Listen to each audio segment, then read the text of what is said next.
I respect your time, so let's get right into it. Last week, I saved 50,000 crystals and set aside 800k crystals to progress, where 480,000 crystals went into upgrades, 160,000 crystals went into refinements, and 160,000 went into enchantments. So how much did I progress? For 480,000 on upgrades, my armor went from 44 to 50. My weapon went from 106 to 115. With 160k on refinements, my spare weapon went from +1 to +2.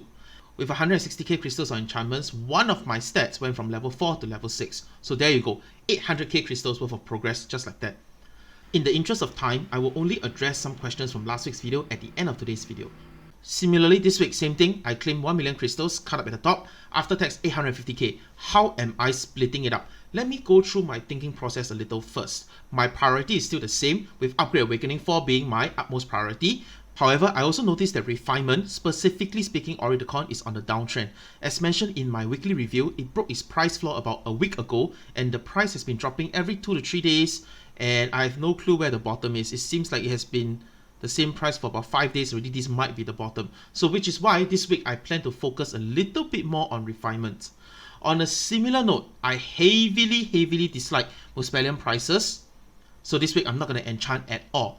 Instead, I shall slowly start saving up for Shadow Equipment level 4, since I think I'm close to having enough Pioneers in about 2 to 3 weeks time, and the price of Luminary Soulstone 1 has been dropping as well. So therefore, my progression priority this week is 400k on Upgrade Awakening 4. I'm going to spend 100k on getting my materials for Shadow Weapon. I'm also going to spend 300k on Refinement. So for Upgrade Awakening 4, I'm looking at Fracon Tree, Basics Tree, and Carnium Tree. So let's take a look at all these 3 items in one shot to see what is worth it to smell, what is worth it to get from ET, so on and so forth. So let's take a look at ET first. These 3 items, Fracon Tree, Carnium Tree, Basics Tree, all of them are red, means ET is too expensive. So we're going to move on to Smelting. Now from the Smelting tab, I can see that Fracon Tree, Basics Tree saves me about 7 crystals per stamina, while Carnium Tree saves me about 14 crystals per stamina, none of which is worth it at all. So if I really wanted to spend on all those things, I'm going to buy all of them directly from the exchange. So this brings me back all the way to my welcome message, the way I look at demand and supply. So if you want crystals fast, go and smelt things that are inefficient to smelt.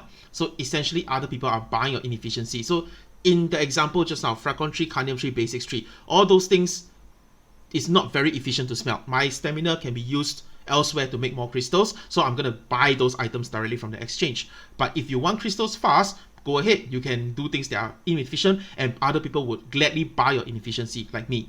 Now moving on to Shadow Weapon, I am aiming to level up my Shadow Equipment to level 4, and with that I need 90 Luminary Spear trees. 90. Now I don't intend to get all 90 in 1 week. So there are many cases where I've seen people telling me that they have failed their Shadow Equipment 2 to 3 times in a row, and that's basically the entire week's worth of progression. And I believe this will tilt and frustrate anybody if there's no progression for the week at all. Hence, I don't want to put myself through that stress, so I will probably go do this process over a course of a few weeks, and also over the course of a few weeks I can slowly save up the Pioneers that I need, the inscriptions and Pioneers that I need to level up my Shadow Equipment.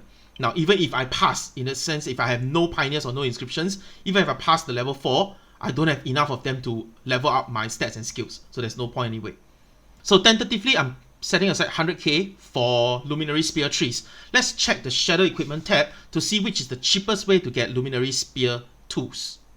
Firstly, I'll put the prices of Luminary Soulstone 1 and Soulstone 2 into the spreadsheet. Now you can see that Soulstone 2 is 946 crystals, which is actually more expensive than 3 pieces of Soulstone 1. In other words, I can simply synthesize 3 pieces of Soulstone 1 in place of this Luminary Soulstone 2. Therefore, the prices that I put in is 310 and 930, because 930 is lesser than 946. Okay, so with that being said, I keyed in the prices of the equipment as well. It's been pretty standard so far. Let's see how much is my Spear 2. Okay, in the market, Spear 2 is 1004. And Spear 1 is 397. Not really important, but okay. So the cheapest way to get tier 2 materials is basically this two, right? 1249, 1249 crystals per piece. as compared to buying directly is 1,400. So it's cheaper to make it myself than to buy it directly from the market. So I'm going to make it myself. So I'm going to need 90 pieces of Luminary Soulstone 2.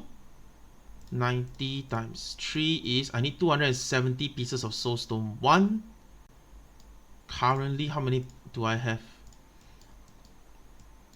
I have 30 pieces of Soulstone 1, so I can minus 30 multiplied by 310. I'm going to spend 74,400 crystals on Soulstone 1, plus the weapon itself is how much? Weapon is 28900 plus 28900, just nice, about 103k. So by using 90 pieces of Soulstone 2 and my level 60 white weapon, I spend about 103k crystals, kind of sort of near my budget, so that's fine. So let's do that. Okay, I need 240 pieces. And I need my level 60 spear. This one. Okay, now moving on. Next, we're going to talk about refinement. This week, I'm going to spend 300k on refining, and I'm going to try and make my backup weapon to +4. So I need Ori the Con. Let's check the Endless Tower tab. Is it worth it to get Ori the Con? Nope, it's not. Both is red. And we're going to check Smelting tab. Ori the Con, I only saved 33 crystals, so not worth it. Therefore, I'm going to buy the item directly from the exchange. I can buy roughly 106 pieces from the exchange. So in fact, let's go and do all my upgrading now. Okay, so while you watch a montage of me not giving a fuck and just clicking, let's just answer some questions quickly. The most popular question I've received is, I can't make 1 million crystals a week. Does this method not work anymore? Nope. The key idea here is budgeting. Now, why is there a budget? The reason is simple, to keep my mindset positive. I try my best to make crystals efficiently. I try my best to spend my crystals and stamina efficiently to progress. These are the things that I am in control of. Whether the outcome passes or fails, that is out of my control. It sucks, but it is what it is. Now, you can still make a budget with 500k crystals or 200k crystals. Either way, it's fine. Even if you don't sell a single item, 0 crystals, you can still plan for your progression by budgeting with stamina instead of crystals. Same idea. Every week, we can have at least 14,840 stamina. How do you plan to use this stamina to progress if nothing sells? Planning is key. Now, another popular question is, how do you consistently hit 1 million crystals every week? The short answer is, I don't. Demand and supply is heavily reliant on player base and server. Some weeks I make a lot of crystals and some weeks I don't. Whales, events, exchange center, RNG all plays a part. Now, I've tried listing the exact same item at the exact same time on my main and my alt. My alt's items get sold while my main doesn't. RNG. Another popular question is, I don't have enough stamina to hit 1 million crystals a week if I want to progress. Now, similarly, like I mentioned, there are many ways to obtain crystals without spending stamina. You can get MVP, mini coins, you can get 3 each a day, instance drops, Valkyrie coins, coins from COC, coins from dismantling gear, fishing coins, endless tower materials, so on and so forth. Leave a comment below if I left out any. Alright, that's it for me. Best way to support is to leave a like so more people can benefit and find value, and we can all be cheapskate together. If you like videos that provide value to your gameplay and help keep you ahead of the free-to-play curve, subscribe. As always, outplay, not outpay. Bye!